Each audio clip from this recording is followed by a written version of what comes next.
Good morning student. आज हम new 5 drugs देखने वाले हैं जो डायग्नोस्टिक एजेंट का पार्ट है। एक्चुअली डायग्नोस्टिक एजेंट क्या है? तो these are the drug use to diagnose the particular abnormal function या impaired part of the body organ. आपके बॉडी का जो डिसफंक्शनिंग पार्ट है या कोई इम्प्रॉपर सेल्स है या कुछ डिपॉजिट हुआ है, उसको डायग्नोज करने का काम डायग्नोस्टिक एजेंट करते हैं।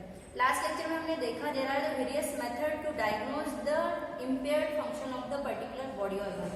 जैसे एग्जांपल के तौर पे एंजियोग्राफी जो हार्ट डिसफंक्शन के लिए यूज होती है, कोलेसाइटोग्राफी ये आपके बिलियरी ट्रैक्ट और लिवर के फंक्शनिंग के लिए यूज होती है, यूरोग्राफिक टेक्निक या रेट्रोग्रेड टेक्निक्स ये यूरिनरी ब्लैडर को एग्जामिन करने के लिए यूज होती है। साथ में ब्रोंकोग्राफी ये ब्रोंचियल सिक्रेशन या रेस्पिरेटरी ट्रैक्ट को विजुअलाइज या एग्जामिन करने के लिए यूज होती है। उसी तरीके से आज हम 5 डायग्नोस्टिक एजेंट देखने वाले हैं जो वेरियस बॉडी पार्ट और डिसफंक्शनिंग को डिटेक्ट करने के लिए यूज किए जाते हैं। तो हमारा फर्स्ट ड्रग है that is the fluorescein sodium. Fluorescein sodium के ही नाम में फ्लोरोसिन है, तो फ्लोरोसिन मतलब कलरिंग या एक पर्टिकुलर कैरेक्टरिस्टिक फ्लोरोसेंट कलर जिसको हम मॉनिटर से एग्जामिन कर पाएंगे, तो वो है हमारा फ्लोरोसिन सोडियम। सोडियम सॉल्ट होने के कारण ये इजीली वाटर सोल्यूबल है और उतनी ही जल्दी वो बॉडी से एग्जिट भी हो जाएगा। इसीलिए पर्टिकुलर वाटर सोल्यूबल डाइज ज्यादा तौर पे यूज किए जाते हैं जिसका एक्सक्रीशन टाइम बहुत कम है, जल्दी से वो बॉडी से एग्जिट होते हैं और these are the inert for the body organ. तो first is the fluorescein sodium. Properties इसकी these are the orange red powder, odourless, tasteless and soluble in water है। स्टोरेज इसका बहुत सिंपल है, इसको कहीं पे भी it is stored in well closed container. Then हम पर्टिकुलरली यूजेस पे आते हैं। मेनली हमको एमएसटी पॉइंट ऑफ व्यू सभी डायग्नोस्टिक एजेंट का स्पेसिफिक यूज पता होना चाहिए। पर्टिकुलरली स्पेसिफिक यूज बोल रही हूँ मैं, यहाँ पे कॉमनर यूजेस नहीं है। Particular diagnostic agent particular organ के टेस्टिंग के लिए यूज किया जाता है। तो first is the fluorescein sodium जिसमें डायग्नोस्टिक एजेंट करके तो यूज होता ही है, साथ में पर्टिकुलर ऑप्थेल्मिक प्रैक्टिस में इसको यूज किया जाता है। ऑप्थेल्मिक प्रैक्टिस में सबको पता है कि आई है, आई में क्या होता है, पर्टिकुलर फॉरेन बॉडीज या कोई लेशंस जाते हैं जिसके पार्टिकल्स हमारे अगर आईलिड्स पे अगर स्प्रेड होते हैं तो आपको विजुअल कैप्चराइजेशन में प्रॉब्लम होगा। साथ में ये जो है हमारे रेटिना को स्वेल कर सकता है, तो उसके लिए जो डायग्नोस्टिक एजेंट होता है यूज वो है फ्लोरोसिन सोडियम। तो ये क्या करता है डायग्नोस्टिक एजेंट में, ये डिटेक्ट करता है लेशंस एंड फॉरेन बॉडीज को। नेक्स्ट ये कैसे करता है, ये इसकी प्रोसीजर क्या है? तो normal cornea it is not stained by the 2% solution. अगर इसका 2% सोल्यूशन अगर ले रहे हो तो आपका जो नॉर्मल कॉर्निया है वो स्टेन नहीं होगा, मतलब कलर्ड नहीं होगा। बट क्या however ulcers affected area become green and foreign bodies are seen surrounded by the green ray. इन्होंने बोला है कि अगर नॉर्मल अगर आपका आई है तो अगर ये 2% सोल्यूशन यूज कर रहे हैं तो कोई भी कलरेशन नहीं दिखाएगा। बट फॉरेन बॉडीज है या कोई लेशंस है तो वो क्या होंगे, या अफेक्टेड एरिया है या अल्सर्स अगर फॉर्म हुए हैं तो it will be observed in a green colour. और फॉरेन बॉडीज अगर बड़ी है तो उसके सराउंडेड में एक ग्रीन कलर का रिंग क्रिएट होगा। तो उन्होंने बोला है कि the foreign bodies are seen surrounded by the green colour. Second, इसका 5 to 20% सोल्यूशन अगर हमने इंट्रावेनसली इंजेक्ट किया, क्या बोला है यहाँ पे तो हमने 2% सोल्यूशन यूज किया था क्योंकि eye is very sensitive organ. But अगर आप इंट्रावेनसली 5 to 20% सोल्यूशन यूज करते हो तो क्या करता है वो, circulatory disorder, investigation of the circulatory disorder वो कर सकता है। साथ में मैलिग्नेंट और नॉर्मल टिश्यू को डिफरेंशिएट करता है। वही लिखा है for the differentiation of normal and malignant tissue when examined in a UV light. Normal और मैलिग्नेंट, मैलिग्नेंट मतलब कैंसर सेल्स, टिश्यू भी बोला है उन्होंने, टिश्यू या सेल। तो नॉर्मल एंड मैलिग्नेंट जो सेल्स है या टिश्यू है उसको हम यूवी से एग्जामिन करेंगे। पहले उसको इंजेक्ट कर देंगे, पर्टिकुलर आफ्टर 2 to 3 आवर्स के बाद अगर आप अल्ट्रावायलेट से उसको एग्जामिन करते हो तो normal cells and malignant cell will be easily differentiate. तो ये इसके यूजेस है। मेनली आपको 2 यूजेस याद रखना है। फर्स्ट इज ऑप्थेल्मिक, क्या करता है फॉरेन पार्टिकल, लेशंस, अल्सर या अफेक्टेड एरिया को ग्रीन कलर से वो नॉमिनेट करता है या इंडिकेट करता है। साथ में इंट्रावेस्कुलरली अगर आप देते हो, sorry intravenously, yes intravenously 5 to 20% solution अगर आप इंजेक्ट करते हो तो it become use for the circulatory disorder and साथ में differentiation of normal and malignant tissue. Next इसके फॉर्मुलेशन क्या अवेलेबल है, तो फ्लोरोसिन सोडियम आईपीपीसी में अवेलेबल है एंड फ्लोरोसिन सोडियम इंजेक्शन में वो अवेलेबल है। नेक्स्ट हम 2 और ड्रग देखने वाले हैं। First is the Congo red and second is the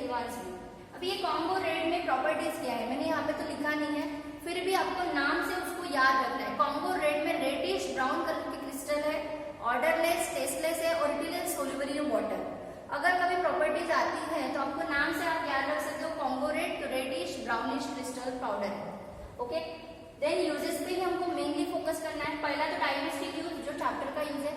second, it is use to detect the amyloidosis. Amyloidosis मतलब क्या बोला है उन्होंने, deposition of amyloid in a tissue. अब ये एम्ब्लोडियासिस क्या है? एम्ब्लॉइड ये एक एबनॉर्मल प्रोटीन है।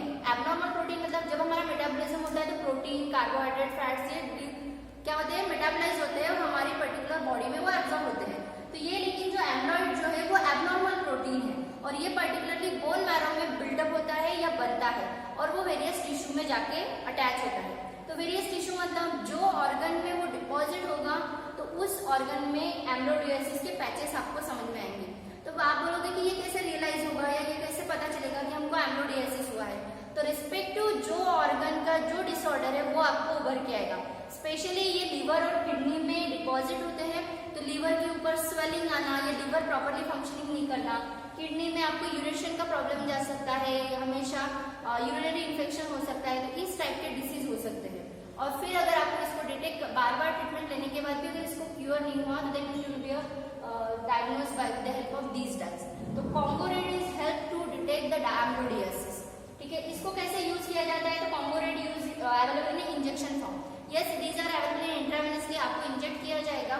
देन ये जो आपके सर्कुलेटरी सिस्टम में जो इंजेक्शन रोटेट होगा वो एक पर्टिकुलर पीरियड के बाद ये जो एम्ब्लोडियासिस है उसको कलरिंग शो करेगा और फिर वो उसको आप डिजिटली एग्जामिन कर सकते हो कि कौन सा पार्ट आपके बॉडी का इन्फेक्टेड हुआ है।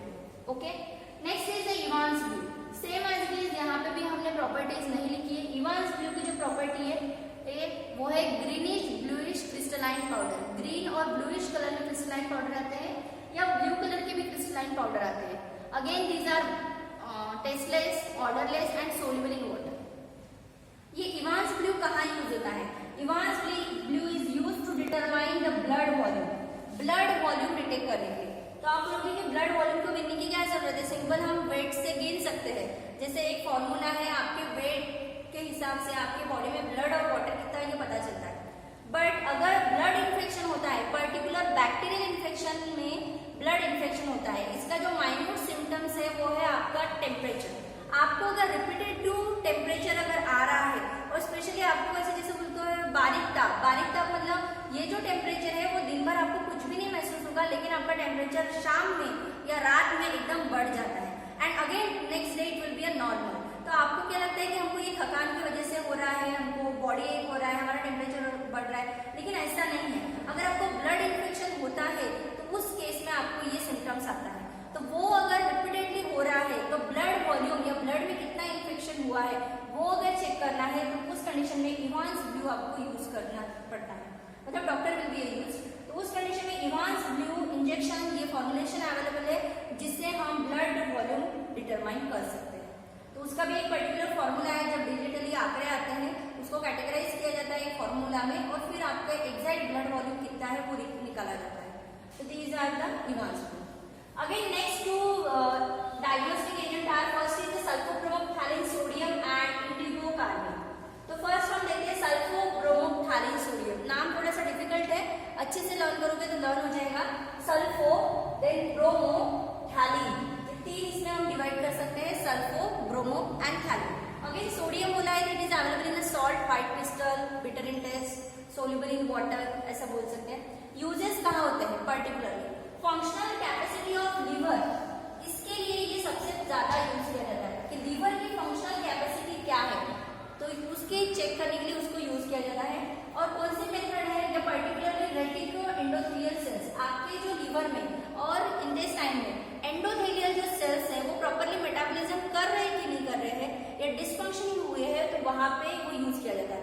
लीवर फंक्शनल किसका खराब होता है? जो अल्कोहल कंजम्पशन रिपीटेडली कर रहा है रूरल एरियाज में या जो स्मोकिंग करता है उनका लीवर सबसे ज्यादा डैमेज रहता है, तो उसके एंडोथेलियल सेल्स काम नहीं करते प्रॉपरली, तो उसकी फंक्शनिंग चेक करने के लिए ये यूज होता है।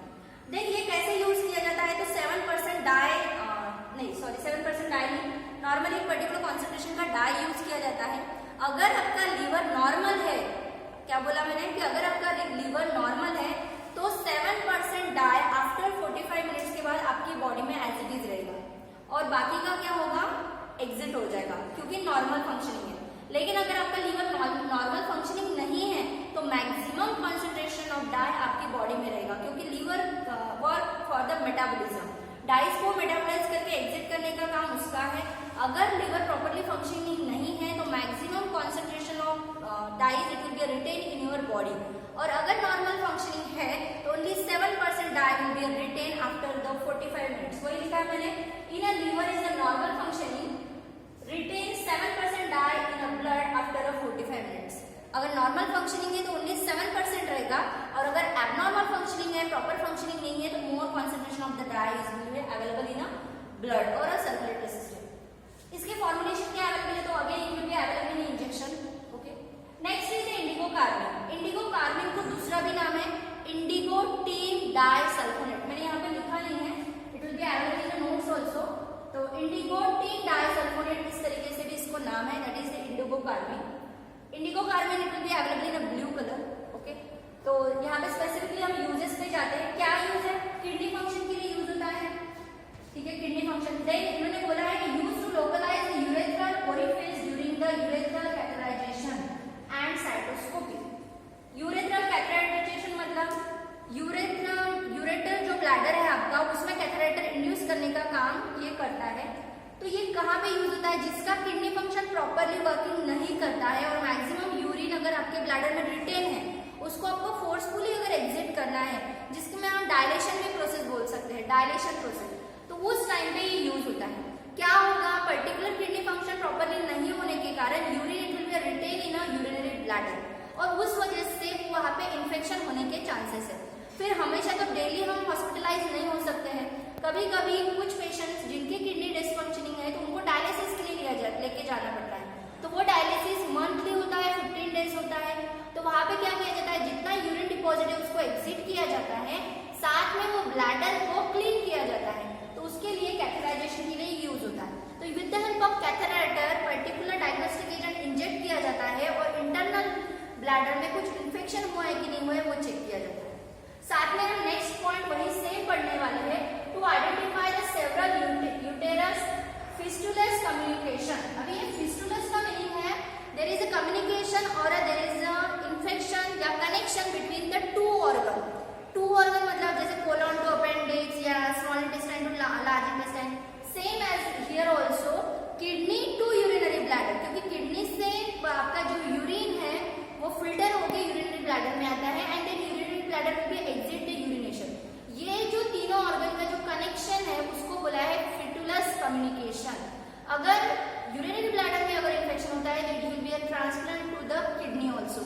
तो ये जो सेवरल यूटेरस के जो रिलेटेड प्रॉब्लम है या फिटुलस कम्युनिकेशन मतलब जो भी इंटरकनेक्टिंग जो इन्फेक्शंस है उसके ट्रीटमेंट के लिए या उसको डायग्नोस करने के लिए भी इंडिगो कार्बिन यूज किया जाता है। तो इस तरीके से आज मैं डायग्नोस्टिक एजेंट के 5 ड्रग्स देखे, fluorescein, sodium, Congo red, Evans blue, then sulfobromophthalein, indigo carmine, respective uses के लिए एमएसबीटी पॉइंट ऑफ व्यू बहुत इंपॉर्टेंट क्वेश्चन है। Okay, thank you.